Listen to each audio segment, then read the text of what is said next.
Congratulations Bangladesh এ team rising stars Asia কাপের সেমিফাইনালে ওঠার জন্য আফগানিস্তান তাদেরকে কম্প্রিহেন্সিভলি বা সহজভাবে হারানোর জন্য। কিন্তু এই ম্যাচে বাংলাদেশের বোলাররা ঠিক যতটা ডমিনেটিং পারফরমেন্স দেখিয়েছেন, টপ অর্ডার ব্যাটাররা স্পেশালি দুই ওপেনার ঠিক ততটুকুই হতাশ করেছেন।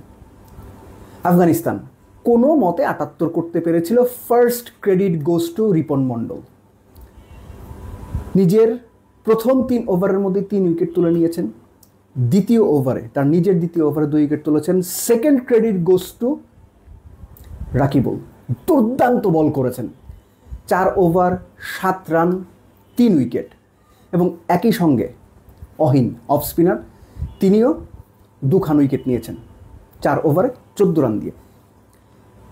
রিপন মণ্ডল তার প্রথম যে ৩ উইকেট নিয়েছেন সেটাই ছিল আফগানিস্তানের জন্য প্রথম ধাক্কা। এবং মিডল ওভারে বাংলাদেশের স্পিনাররা যেভাবে ম্যাচ নিয়ন্ত্রণ করেছেন সেটা আসলে দুর্দান্ত। অহিনের কথা, অফ স্পিনারের কথা আলাদা করে বলতে হয়।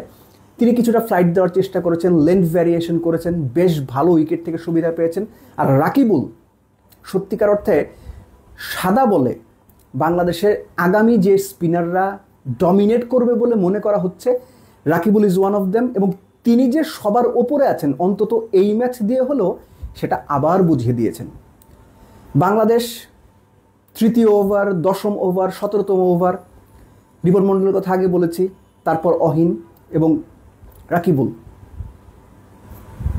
এই তৃতীয়, দশম এবং ১৭তম ওভারে বাংলাদেশ দুটো করে উইকেট তুলেছে।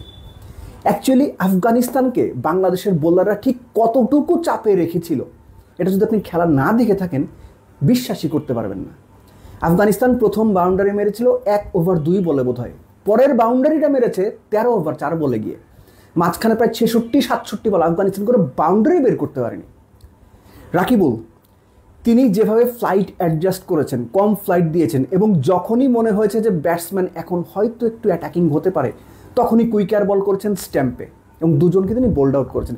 এই যে ব্যাটসম্যানের মাইন্ড রিড করে বল করতে পারা, এই ব্যাপারটা রাকিবুলের মধ্যে দুর্দান্তভাবে দেখা গেছে। অন্তত এই ম্যাচে, আগেও বিভিন্ন সময় দেখা গেছে, কিন্তু এই ম্যাচটা পার্টিকুলারলি ডিফারেন্ট। কেননা যে কোনো উইকেটেই, যত ভালো উইকেটই হোক, স্পিনারদের যত ফেভারই থাকুক, ৪ ওভারে ৭ রান দিয়ে ৩ উইকেট পাওয়া ভাই অনেক বড় ব্যাপার।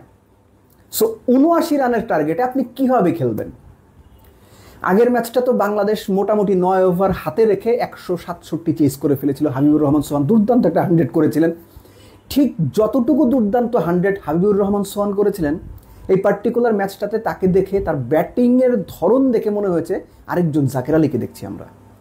আল্লাহ মোহাম্মদ গাজানফার, যিনি ইন্টারন্যাশনাল সার্কিটেই বেশ নামি বোলার, অপোনেন্টকে বেশ চাপে ফেলেন, তার উপর উইকেট থেকে সুবিধা পাচ্ছে, সেই বোলারের যতগুলো বল তিনি খেলেছেন, যেটাতে আউট হয়েছেন সেটা বাদ দিয়ে বাদ বাকি সব বল ওই যে লেগ সাইডে ঘুরিয়েছেন।